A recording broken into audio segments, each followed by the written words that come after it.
اس ملک میں تنخواہیں چاہے وہ پریزیڈنٹ کی ہو یا پرائم منسٹر کی ہو یا وفاقی وزراء کی ہو یا اراکین پارلیمنٹ کی ہو یا 22 گریڈ کے سیکٹریوں کی یا اس سے نیچے کی جو بیوروکریسی ہے اس کی ہو یا فوج کے جرنیلوں کی ہو یا ان کے دیگر افسروں کی ہو، اس پہ آج تک کوئی اصول بنائے ہی نہیں ہے ہم نے۔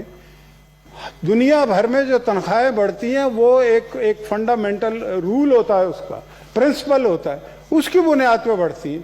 مثلاً ابھی صدر صاحب کی 2-3 مہینے پہلے تنخواہ بڑھ گئی ہے، 9 لاکھ کے قریب ہو گئی، 8,79,000، ٹھیک ہے۔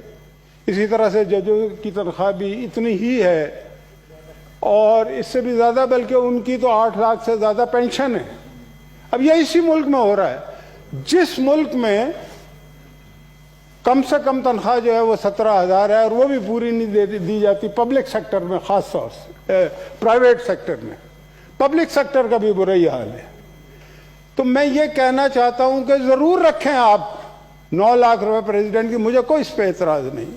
پرائم منسٹر ہاؤس نے بھی، پرائم منسٹر صاحب نے بھی یہ کہا کہ میرا گزارا نہیں ہو تو ان کی بھی بڑھا دیں، مجھے کوئی اعتراض نہیں، باقی لوگ وفاقی وزراء کی بھی بڑھ جائے۔ لیکن 9 لاکھ اگر صدر کی ہو تو اس کی 10% گروپ 1 اور 2 کی بھی تو ہونی چاہیے نا، اس نے بھی تو زندہ رہنا ہے یا نہیں رہنا۔ تو اگر 9 لاکھ آپ پریزیڈنٹ کو دیتے ہیں تو 90,000 گروپ 1 اور 2 کو بھی دیں، 3 کو بھی دیں، 4 کو بھی دیں، اور اس کے بعد یہ ڈسپیرٹی کو دور کریں کہ جس کا داؤ لگا اس نے اپنی تنخواہ بڑھا لی ہے، جس کا داؤ نہیں لگا وہ روتا پھر رہا ہے۔ یہ تو کوئی مطلب کہ طریقہ تو نہیں ہے نا۔ تو میں یہ کہنا چاہتا ہوں کہ ایک تو دو قسم کے طبقے ہیں ہمارے ملک میں۔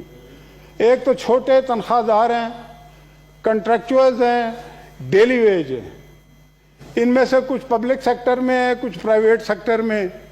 اسی طرح کے کچھ ایسے لوگ ہیں جو نہ پبلک سیکٹر میں ہیں نہ پرائیویٹ سیکٹر میں۔ وہ کوئی ریڑھی والا ہے، کوئی مطلب کہ چھوٹی سی دکان ہے، کسی کا کھوکھا ہے، کسی کا کچھ ہے، نہ لوگوں کے پاس یہ ایک بات ذہن میں اور رکھیں کہ یہ سوشل ویلفیئر اسٹیٹ نہیں ہے پاکستان۔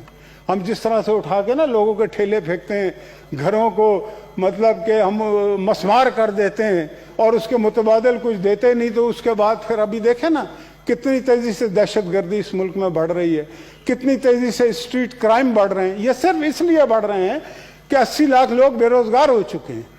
پچھلی حکومت میں جس کو برا کہا جاتا تھا 50 لاکھ لوگ خط غربت سے اوپر آئے تھے، یہ یعنی کہ